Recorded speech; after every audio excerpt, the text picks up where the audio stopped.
Hi guys! Welcome to my YouTube channel po. Narito na po ang schedule ng social pension payout po ng ating mga indigent senior citizens po sa iba't ibang lugar dito sa Pilipinas na nakala po natin sa kanilang official Facebook pages po. Ayan po.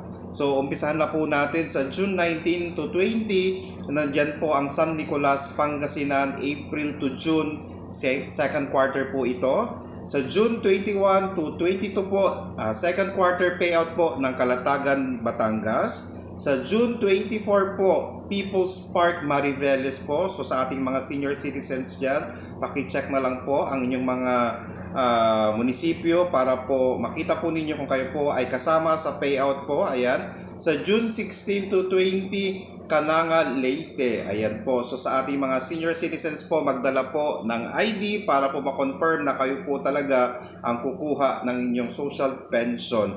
Sa June 16 naman po, Barangay 177 North, Caloocan. Ayan po.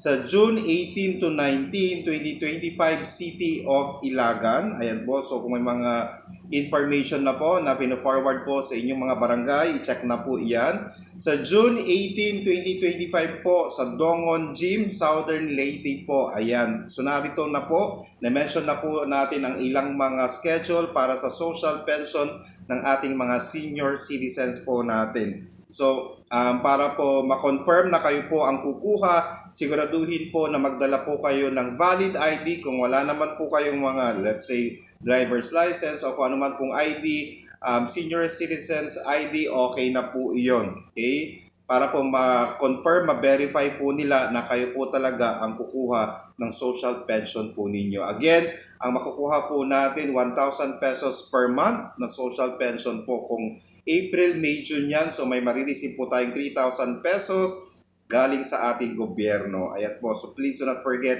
to subscribe, like, and share para po lagi po kayong updated sa ating mga videos. Maraming salamat po and stay safe. Bye-bye!